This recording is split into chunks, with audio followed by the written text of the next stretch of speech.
Sintonizan en esta transmisión en donde las autoridades de gobierno detallan el trabajo interinstitucional que se realiza para enfrentar el COVID-19. Saludamos a los jerarcas que nos acompañan esta tarde, a la ministra de Educación, la señora Giselle Cruz, quien se referirá sobre el curso electivo, y al ministro de Turismo, el señor Gustavo Segura, quien detallará sobre el tema de vuelos. Antes de escuchar el reporte epidemiológico, le recordamos a la población que para consultar las medidas de cierre, apertura, operación y alertas en los distintos cantones puede visitar el sitio presidencia.go.cr/alertas. A continuación, procedemos a escuchar a la doctora Priscila Herrera, directora general de la Salud, con el reporte epidemiológico.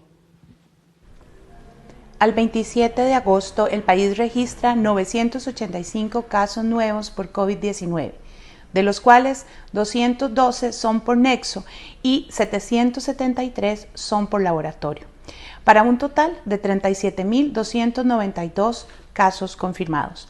Se contabilizan 14.471 personas recuperadas en 81 cantones. 395 personas se encuentran hospitalizadas, 132 de ellas en cuidados intensivos, con un rango de edad que va de los 13 a los 85 años. Para hoy se reportan un total de 11 lamentables fallecimientos, 7 hombres y 4 mujeres, con un rango de edad de los 57 a los 86 años. En total, se contabilizan 397 fallecimientos relacionados con la COVID-19, 153 mujeres y 244 hombres, con un rango de edad de 21 a 100 años. Por edad tenemos 137 adultos y 260 adultos mayores. A continuación, cedemos el uso de la palabra al ministro de Turismo, el señor Gustavo Segura. Muy buenas tardes a las personas que acompañan esta conferencia. Señora ministra de Educación, buenas tardes. Muy buenas tardes a las personas que siguen este día la transmisión. Quisiera referirme el día de hoy a una combinación de decisiones para una mayor reactivación económica gradual y responsable en el sector turismo, que como hemos explicado en otras ocasiones, es un sector altamente encadenado a lo largo y ancho de Costa Rica y por lo tanto lleva reactivación económica a todo el país. La apertura del turismo internacional sigue siendo muy gradual. En términos de reactivación, esto hay que verlo en combinación con las medidas de fomento de turismo nacional que también hemos venido impulsando. Ayer, por ejemplo, se anunció un número de medidas en esa dirección, como la activación de los recintos para reuniones empresariales o académicas de hasta 75 personas, siguiendo, por supuesto, estrictos protocolos aprobados por el ICT y el Ministerio de Salud. También se anunció la unificación del horario de visita para las playas en todo el país y el aforo a 100% de los hoteles en todo el país, excepto por sus áreas comunes. Hasta ahora estas medidas han dado un respiro al sector. Y esto es producto de dos hechos. Primero, el costarricense que ha podido hacer turismo nacional lo ha hecho con responsabilidad y siguiendo protocolos preventivos en su gran mayoría. Y eso yo lo quiero agradecer de todo corazón. Hacer turismo nacional es hacer patria, pero hay que hacerlo con responsabilidad. Y de igual manera, el sector privado turístico ha hecho una adopción muy estricta de los protocolos. Quisiera referirme a la ampliación de la apertura a rutas internacionales desde Estados Unidos. La lista de estados de la Unión Americana cuyos ciudadanos podrán ingresar a Costa Rica se amplía. La semana pasada anunciamos 6 estados, hoy vamos a anunciar 6 estados más. Esto es posible porque todos estos estados tienen actualmente una condición epidemiológica similar o de menores niveles de contagio a los de Costa Rica, medida como su evolución en los últimos 7 días. A partir del 1 de septiembre serán 9 los estados autorizados. Ya habíamos anunciado 6 y agregamos 3, que son Maryland, Virginia y el Distrito de Columbia. lo que se conoce como Washington, D.C. Esos para el 1 de septiembre se agregan a los anunciados que habían sido Nueva York, Nueva Jersey, Nuevo Hampshire, Vermont, Maine y Connecticut. A partir del 15 de septiembre se unen a esa lista 3 estados más, que son Pensilvania, Massachusetts y Colorado. Otra cosa importante en términos de logística es las escalas o transbordo mediante la cual vienen esos pasajeros. Mientras el vuelo venga a Costa Rica únicamente con pasajeros autorizados, por ejemplo, con costarricenses o con residentes o con turistas o personas residentes en esos países o estados autorizados, los vuelos pueden ingresar al país a través de aeropuertos que no necesariamente están en ciudades autorizadas. Entonces, para explicarlo un poco mejor, es factible que las personas vengan haciendo una escala o transbordo de avión en un aeropuerto de una ciudad no autorizada, siempre y cuando no salgan del aeropuerto, es decir, están haciendo tránsito, transbordo o escala. En cuanto a las pruebas de residencia, como pruebas de residencia para el caso de los Estados Unidos, se permite la licencia de conducir y además la mayoría de los estados emite un documento de identificación que se llama el State ID, la identificación estatal para quienes no conducen vehículo. Eso también lo vamos a admitir como una prueba de residencia en uno de los estados permitidos. El requisito excluye a los menores de edad que estén viajando con su familia. En cuanto a la prueba del estado de salud de la persona, el plazo de la toma de la muestra de la prueba PCR, cuyo resultado debe ser negativo, pasa de 48 a 72 horas antes del vuelo.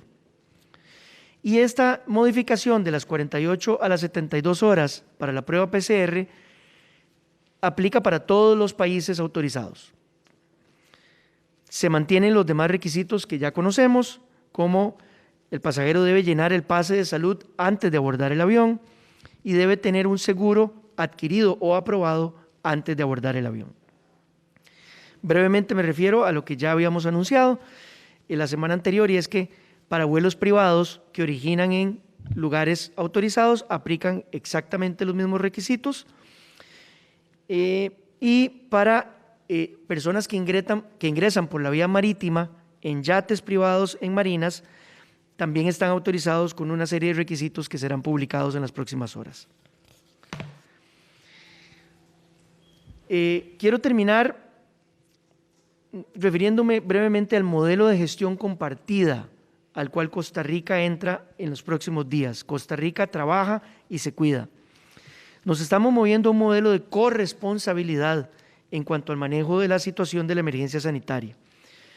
Y en lo que mis responsabilidades concierne, una y otra vez hago un llamado continuo a las empresas del sector turismo para que sigan adoptando de manera muy exhaustiva los protocolos de prevención.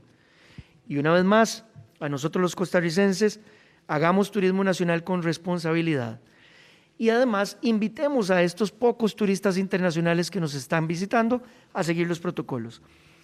La observancia de esta adopción impecable de protocolos es un paso fundamental para que estas medidas de apertura gradual se sostengan en el tiempo. Y sin duda lo que estamos haciendo finalmente con esto es protegiendo empleos de cientos de miles de costarricenses. Muchísimas gracias. A continuación, cederemos el uso de la palabra a la ministra de Educación, la señora Giselle Cruz. Muy buenas tardes, señor ministro de Turismo, don Gustavo Segura, y a quienes nos siguen en esta conferencia de prensa el día de hoy. Queremos informar a la ciudadanía el no retorno a la presencialidad. Recordemos que habíamos puesto como una fecha horizonte septiembre, el mes de septiembre, y para esto hemos decidido en conjunto, el doctor Salas, bajo la guía del señor presidente de la República, no retornar a la presencialidad por las condiciones que sabemos y tenemos en este momento con respecto al contagio. Esta decisión no significa de ninguna manera que estamos terminando un curso lectivo, al contrario, seguimos avanzando en la educación a distancia y fortaleciendo la educación a distancia. Recordemos que el curso lectivo termina el 23 de diciembre y esa es la fecha que está fijada en nuestro calendario escolar. Continuamos con las entregas de paquetes de alimentación. Esta semana estamos con la sexta entrega de paquetes de alimentación apoyando a nuestros estudiantes y nuestras familias. Entonces, el calendario escolar está definido en 2 semestres. El primer semestre concluyó el 17 de agosto y en este proceso están los docentes elaborando los informes de logro que deben entregar a los padres de familia y se extenderá el segundo semestre hasta el 23 de diciembre.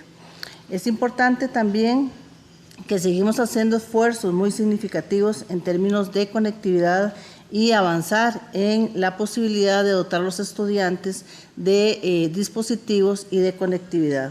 Entonces, tenemos los estudiantes matriculados que tenemos en el servicio público desde marzo son 1.067.000 estudiantes y todos tienen creada una cuenta de correo, pero activa la tienen 590.000 estudiantes y en ese sentido seguimos avanzando para que en la plataforma de Teams, que es la que estamos trabajando, puedan cada día más tener los estudiantes acceso a esta plataforma y continuar con la educación a distancia.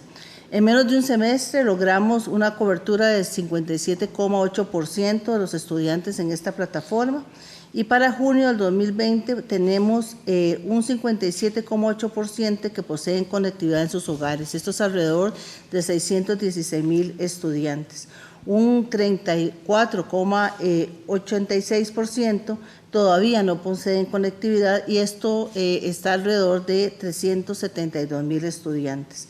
Instauramos una mesa de trabajo con el MISIT y SUTEL con varias propuestas para ir avanzando en el tema de la conectividad. Hemos avanzado también en el programa Hogares Conectados con más de 46.500 familias que se van a beneficiar de una computadora y de la posibilidad de internet para el acceso también al servicio de educación a distancia. En este marco hemos trabajado también con el IMAS para definir cuáles son los beneficiarios para incluirlos en esta 46.500 familias. Se publicó también ya el cartel de licitación con la Fundación Omar Dengo para la contratación de una empresa para la segunda fase de la red educativa del Bicentenario. Esto es también un esfuerzo importante en términos de conectividad y el objetivo es dotar de conexión de banda ancha a los centros educativos, a más de 2.000 centros educativos que beneficiaría a más de 700.000 estudiantes. En apoyo audiovisual para comunidades con baja o nula conectividad, seguimos con el apoyo del CINAR con varios programas televisivos, a quien le queremos dar el agradecimiento por parte del Ministerio de Educación Pública por este apoyo.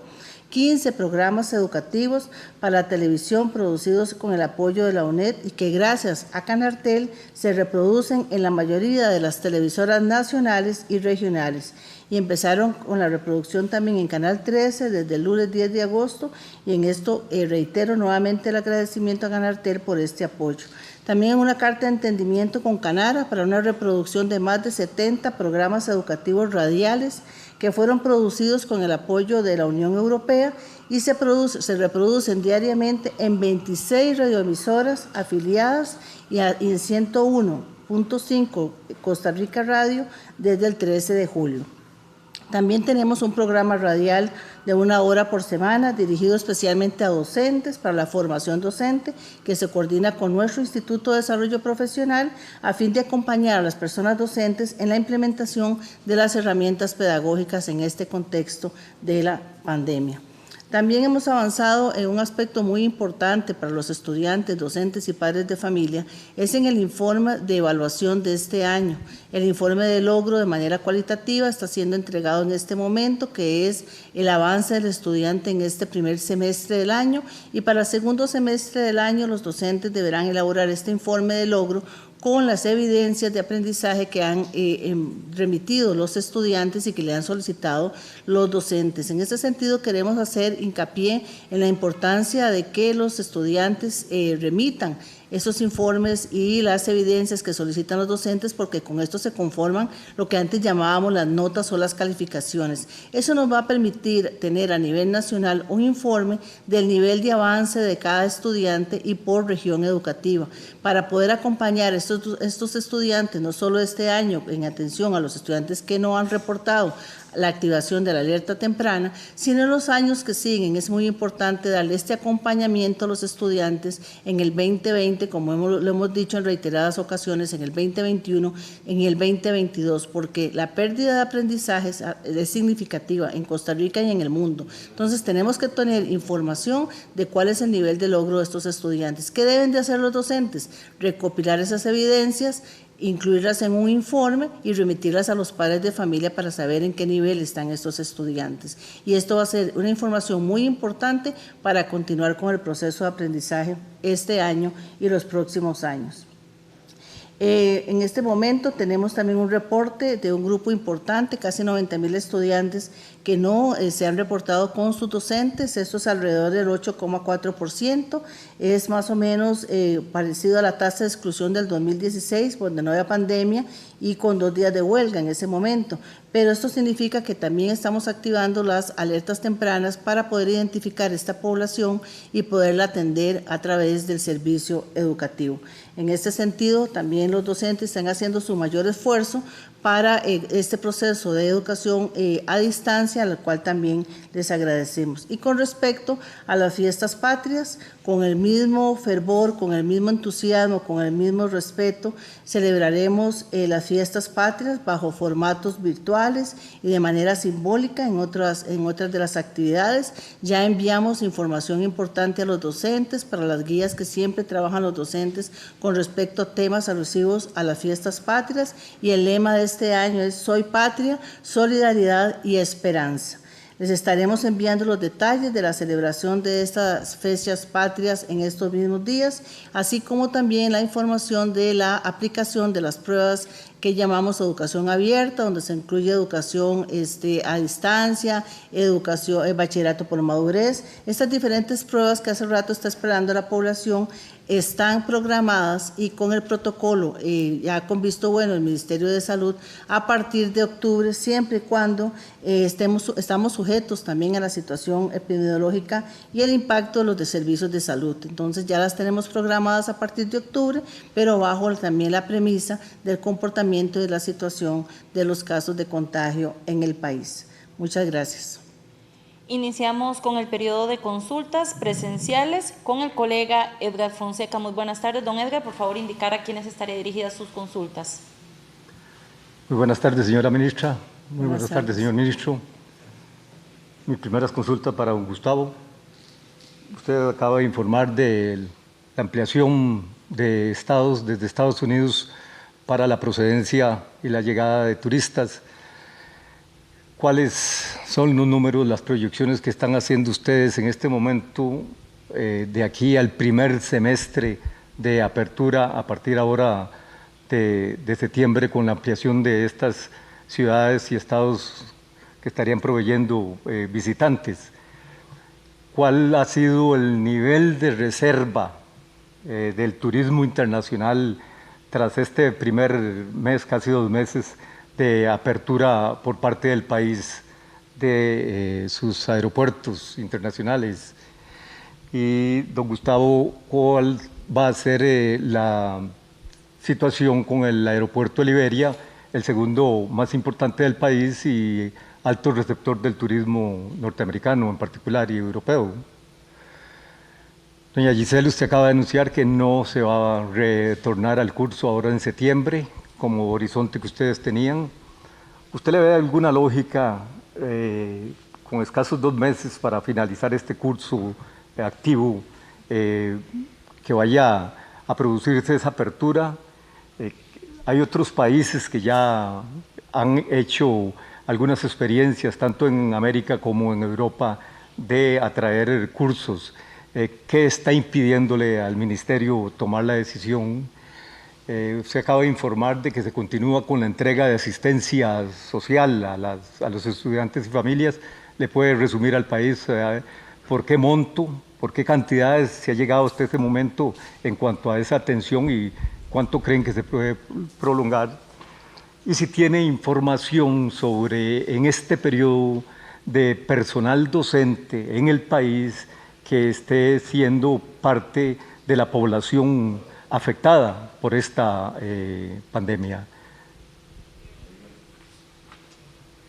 Cedemos el uso de la palabra al ministro de Turismo, Gustavo Segura. Buenas tardes, don Edgar. Gracias por sus consultas. Su primera consulta es respecto de proyecciones hacia el primer semestre, digamos, después de las aperturas. Don Edgar, es sumamente complicado poder llegar a proyecciones en estos momentos por la siguiente razón. La demanda internacional está fluctuando mucho dependiendo de cómo está evolucionando la pandemia en los diferentes lugares de origen del propio turista. Entonces, si todos nuestros principales mercados de origen siguen una conducta de control de la pandemia, uno podría hacer alguna estimación y los números muy preliminares y muy en borrador hablarían de tal vez llegar a un 25-30% del volumen que teníamos antes de la pandemia, pero incluso darle esa cifra, don Edgar, es súper aventurado, porque eso puede cambiar muy rápido dependiendo de cómo empieza a evolucionar la pandemia en los mercados de origen y sin duda en nuestro propio país. El nivel de reservas tras el primer mes de aperturas ha sido bastante bajo. Los vuelos que han estado entrando a Costa Rica desde Europa vienen con factores de ocupación de entre un 40 y un 50%. Y sin duda, una y otra vez lo puedo repetir, eso se debe a que todavía tenemos un mercado internacional de viajeros aprendiendo, como nosotros mismos, a vivir en tiempos de pandemia. Por eso es tan importante, una y otra vez, lanzar el mensaje de que Costa Rica es un destino idóneo para visitar y que el turista también conozca que estas medidas que nosotros tomamos de requisitos de ingreso finalmente es para su protección, ¿verdad? Y que van a venir a un país que ha adoptado protocolos de prevención de una manera muy estricta. Conforme ese mensaje lo vayamos dando cada vez más, podríamos empezar a ver un poquito de aumento en los factores de ocupación de los vuelos. Respecto a su segunda pregunta, yo comparto que el aeropuerto de Liberia es sumamente importante para la dinámica turística de Costa Rica, en particular para la zona norte de nuestro país.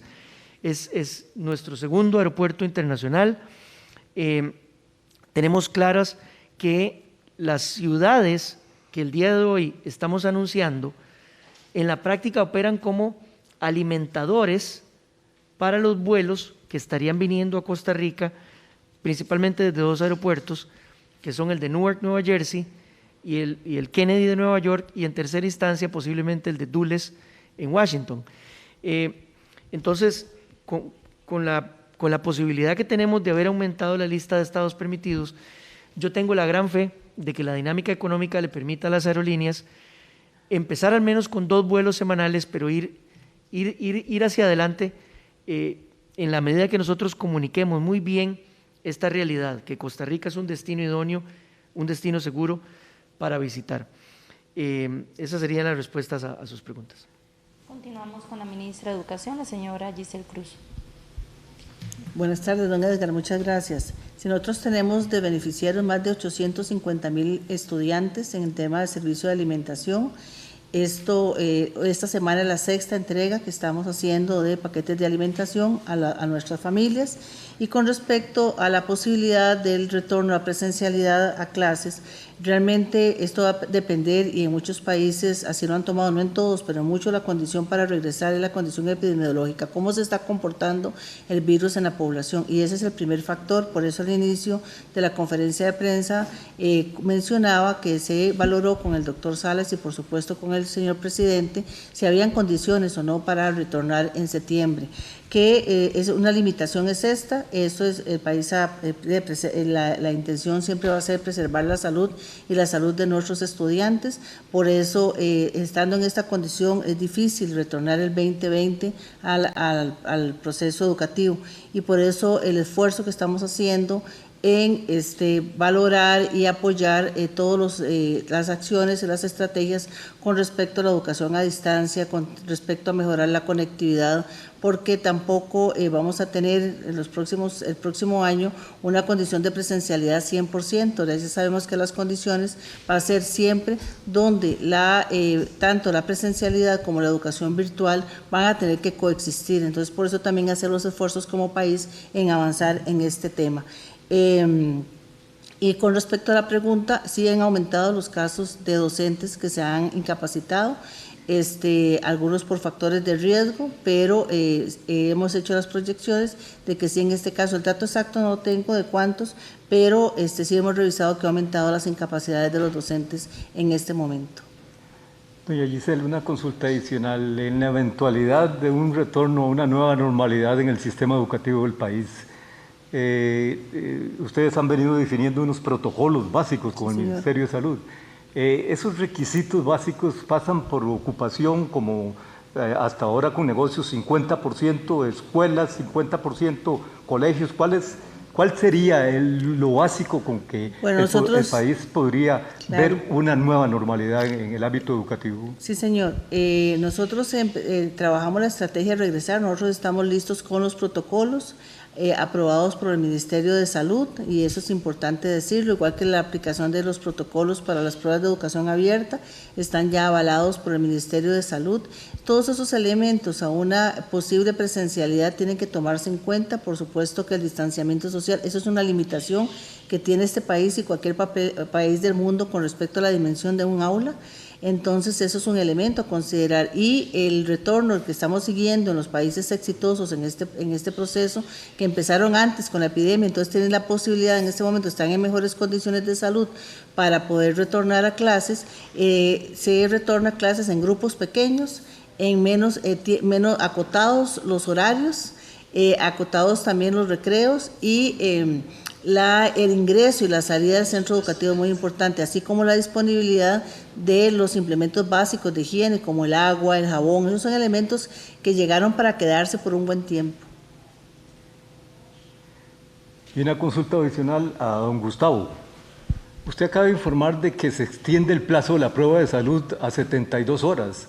¿Por qué razones adoptan esa extensión? ¿Cómo ha estado el comportamiento, la incidencia de casos de extranjeros visitantes detectados con COVID hasta la fecha? ¿Cuál ha sido el comportamiento? ¿Cuál ha sido el nivel de rechazo también en el aeropuerto de Santa María, que es el que ha estado operando hasta la fecha? Muchas gracias, don Edgar. Súper importante su pregunta. Pasar de 48 a 72 horas es resultado de la combinación de análisis interinstitucional entre análisis epidemiológico, la eficacia de las medidas que tenemos al día de hoy y, en efecto, como lo menciona usted, lo que hemos observado durante este primer mes prácticamente que tenemos desde que hubo apertura internacional. A mí me complace informar que de todos los turistas ingresados al día de hoy, desde que hubo reapertura de fronteras aéreas, tenemos 0 casos de personas que tienen infección con la enfermedad COVID-19. En términos de tasas de rechazo, migración y extranjería ha tenido que rechazar algunas personas, no llega ni al 1% de los vuelos. A veces la tasa de aceptación es del 100%, a veces han tenido que rechazar 2 o 3 personas por el incumplimiento de algunos de los requisitos. Y ahí la realidad, don Edgar, es que si nosotros ponemos requisitos es por razones muy de fondo y tenemos que hacerlos respetar.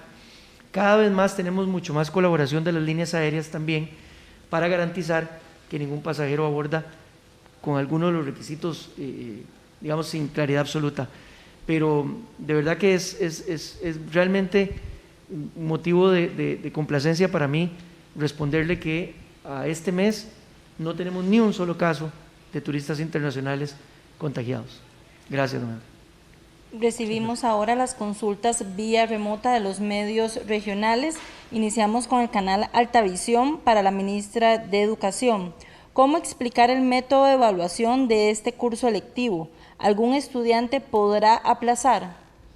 La reprobación no está concebida en este curso lectivo, lo que sí es un proceso de acompañamiento. Un estudiante que no logre los aprendizajes definidos para ese semestre, para este segundo semestre, tendrá una oportunidad en febrero, que lo que llamamos una estrategia de promoción, y si no lo logra en ese proceso en febrero, va a tener que un proceso de acompañamiento el curso lectivo siguiente, pero no hay reprobación automática porque un estudiante no logre los aprendizajes. En este sentido, los esfuerzos que tenemos que hacer desde todos los servicios educativos es el acompañamiento al estudiante para que logre avanzar en esos aprendizajes base que hemos estipulado para este 2020 y el 2021.